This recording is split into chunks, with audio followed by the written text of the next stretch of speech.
Over the past 10 years, it's safe to say that I have reviewed a ton of different carry guns, and I've also compared these guns. And one thing that I try to do is continuously keep these guns in the loop by taking them to the range, give you guys 1,000 round updates. Sometimes that turns out really good. Sometimes it turns out to be really bad. But regardless, I want to make sure that I keep these guns in the loop and continue to shoot them and see if anything changes.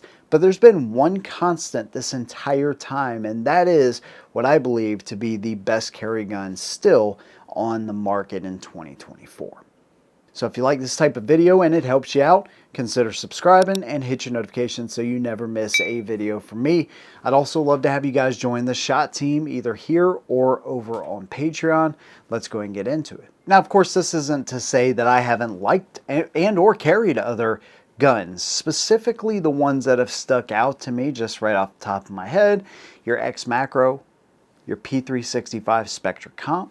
Even though I think it's a little bit too expensive, they actually have some cheaper versions or more budget-friendly versions of that gun. They're not really budget guns, but they're a little bit cheaper than the Spectra Comp. It's still a great carry gun, though. The Canik Mete, actually, after doing a re-review of it, came around. Canik was able to get that fixed, and now it runs perfectly. One I wasn't so impressed with, but I'll still mention it because I know a lot of people like it, and to me it's just okay, is the FN Reflex. Even the Walther PPS M2. This is a gun I'd love to see updated from Walther, but if you are on a tight budget, that's still a gun that I will recommend from time to time. Another one that a lot of people like that I'm not a huge fan of is the Glock 43X, but again, that is a reliable carry gun for a lot of different people. Another good one that really surprised me that I continue to shoot is the IWI Masada S.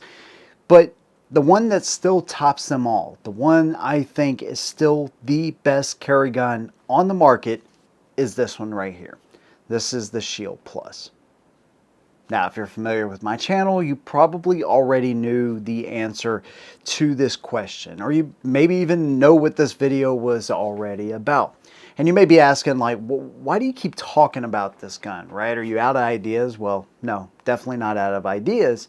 But I always get questions about the best carry gun. And it's not always super budget guns. Sometimes, I had a guy hit me up asking about staccatos and some of the more high-end carry guns too. So everybody has their own budget, but generally speaking, especially for new concealed carriers or even new shooters for that matter, they want to be somewhere around 500 bucks, right? Or under, so this has always been the go-to as far as my recommendations. Now, anytime that I get somebody that maybe has weaker dexterity in their hands, arthritis or carpal tunnel, then I may go equalizer, which I think is probably the second best option, especially in the Smith & Wesson lineup, or even the Shield EZ, which is a little bit more dated, but it still has its place for a lot of people.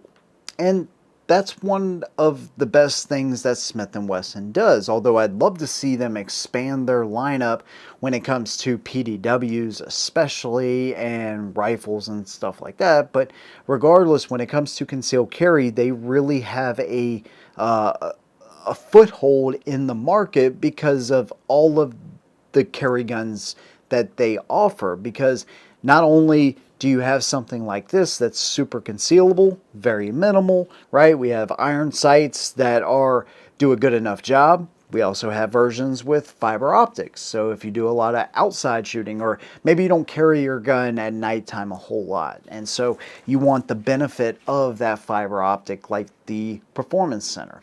Optics ready, of course. That's something super important that a lot of people want for their carry gun.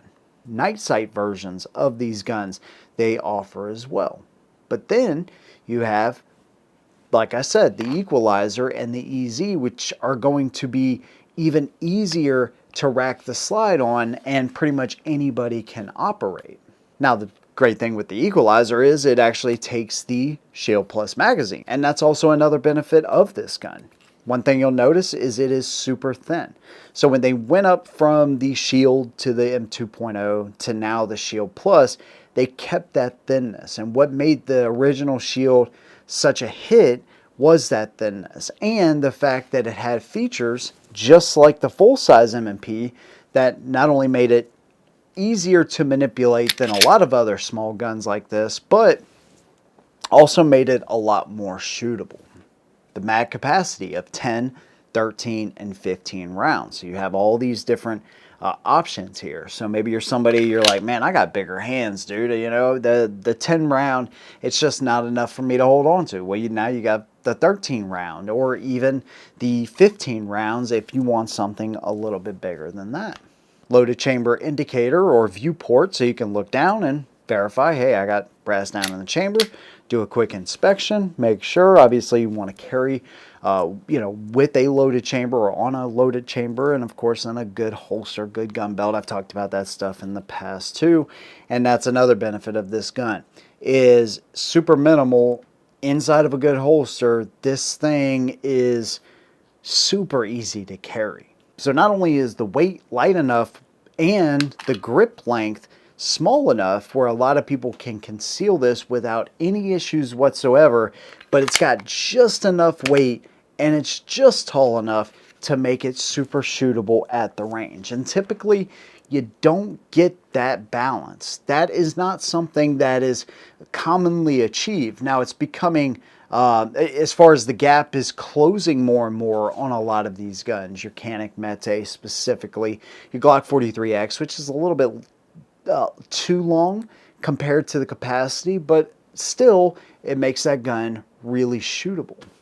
The IWI Masada S, that's another little bit longer, little bit heavier gun, but it makes it so shootable. But this one, because of those different mag configurations, makes it even more concealable. So again, there's very few guns that strike that balance. Now, the SIG P365 Spectre Comp, which is one of my go-to carry guns, it strikes a really good balance there. Those are 12-round mags that come stock in that gun.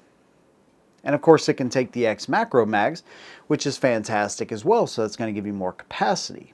But very few of these guns have what I consider to be the best trigger on the market. When they went with the Shield Plus, they went with the flat face with that dingus right there in the middle. You get to the wall, you pull through, boom. And it makes this gun even 15, 20, 25 yards and probably beyond. I've never tried it beyond 25 yards, but I'm sure beyond that, even super shootable. Would you need to shoot it beyond that? No. But the point is, when you can take a gun like this with a 3.1 inch barrel or even the 4-inch barrel version, that really leads to just, confidence in what you carry. And these two guns are the king of really good shooting carry guns. It's actually still impressive to this day, even after all the videos that I've done and the comparisons.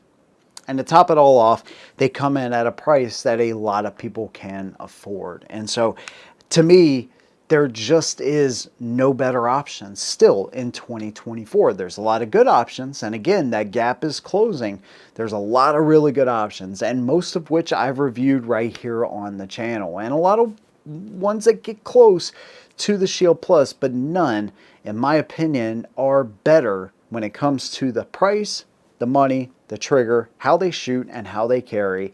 The Shield Plus, to me, is still the best one. And you have multiple options of these guns. So there you go, man. In 2024, I believe the Shield Plus is still the best on the market. But I'm looking for one that will take the reins and be better than the Shield Plus. And of course, I'd love to hear your opinion on the Shield Plus. Big thanks to you guys for watching. Love to have you guys join the SHOT team either here or over on Patreon. And make sure you subscribe and turn on your notifications. Thank you guys. See you in the next one. And as always, hold them down.